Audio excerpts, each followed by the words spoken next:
بتائیں کہ chairman Peoples Party Bilawal Bhutto Zardari نے کہا ہے کہ عدم اعتماد سے 2 دن پہلے قمر جاوید باجوہ نے ہمیں بلا کر تحریک واپس لینے کی درخواست کی تھی. کہا تھا کہ ہم انتخابات کی جانب جا رہے ہیں.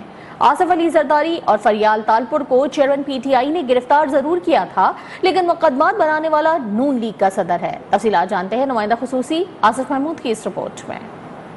پیپلز پارٹی کے چیئرمین بلاول بھٹو زرداری نے ڈائنو سفاری پارک کا دورہ کیا. میڈیا سے گفتگو کرتے ہوئے بلاول بھٹو زرداری نے کہا عام انتخابات میں کنگز پارٹی کا برا حال ہوگا. نون لیگ اور ایم کیو کے اتحاد کا ہمیں نقصان نہیں فائدہ ہوگا. جہاں تک کنگز پارٹی کی بات ہے وہ نہ صرف پنجاب میں ویسے ملک بھر میں ہر الیکشن میں کسی نہ کسی صورت میں سامنے آتے ہیں مگر انشاءاللہ تعالی جو اب اگلے سال الیکشنز ہونے جا رہے ہیں اس میں کنگز پارٹی کا وہی حال ہوگا جو ہم نے 2008 میں کنگ پارٹی کا کیا. مسلم لیگ نواز اور متحدہ قومی موومنٹ کا یا مہاجر قومی موومنٹ کا جو اتحاد بنا ہے وہ ہمیں نقصان کم اور فائدہ زیادہ دے گا. بلاول بھٹو نے کہا کہ شہباز شریف کو وزیر اعظم بنانے میں ہم نے بہت محنت کی. پیغام آیا تھا کہ ہم نیوٹرل ہیں. اسی نیوٹرل صورتحال میں ہم کامیاب ہوئے. ہم نے بہت محنت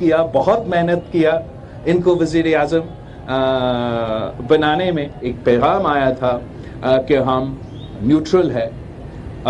وہ اسی نیوٹرل صورتحال میں ہم کامیاب ہوئے. بلاول بھٹو زرداری نے مزید کہا بلدیاتی انتخابات میں عوام نے پیپلز پارٹی پر اعتماد کیا. جیسے کراچی کے عوام نے بلدیاتی الیکشن میں پیپلز پارٹی کو جتوایا اسی طرح 8 فروری کو بھی جتوائیں گے. نگراں وفاقی وزیر اطلاعات مرتضی سولنگی نے کہا ہے کہ نگراں حکومت کا جھکاؤ کسی سیاسی جماعت کی طرف نہیں ہے. انتخابات کروانا الیکشن کمیشن کی ذمہ داری ہے. صحافیوں کا کام خبر دینا ہے نہ کہ کسی پارٹی کی نمائندگی کرنا.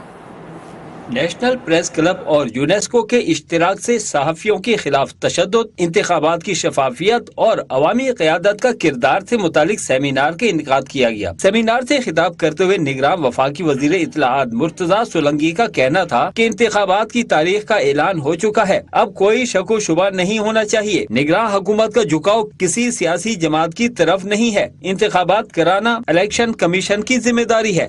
ہم تو شروع سے ہی کہہ رہے ہیں کہ انتخابات الیکشن کمیشن کی ذمہ داری ہے. وہ ضرور پوری کریں گے اور آئین اور قانون کے تحت جو ان کی ذمہ داری تھی وہ پوری کر رہے ہیں. حلقہ بندیوں کا جو آخری جو مرحلہ ہے وہ تیزی کے ساتھ جاری ہے. ان کا کہنا تھا کہ صحافیوں کا کام خبر دینا ہے نہ کہ کسی پارٹی کی نمائندگی کرنا. صحافی جان محمد مہر کے قاتلوں کی گرفتاری کے لیے تمام وسائل بروئے کار لا رہے ہیں. جان محمد مہر ہم شرمندہ ہیں کہ تیرے قاتل زندہ ہے. میں پوری کوشش کروں گا ایک بار پھر کہ جو جان محمد مہر کے جو قاتل ہیں ان کو پکڑا جائے. نگراں وفاقی وزیر اطلاعات کا مزید کہنا تھا کہ کروڑوں روپے لگا کے چینل بنائے جاتے ہیں اور پھر لوگوں کو کاغذ کا ٹکڑا بنایا جاتا ہے اور نوکریوں سے نکال دیا جاتا ہے. میرے علم میں کچھ واقعات آئے ہیں. چیئرمین پیمرا کے ساتھ مل کر اس پر بات کروں گا.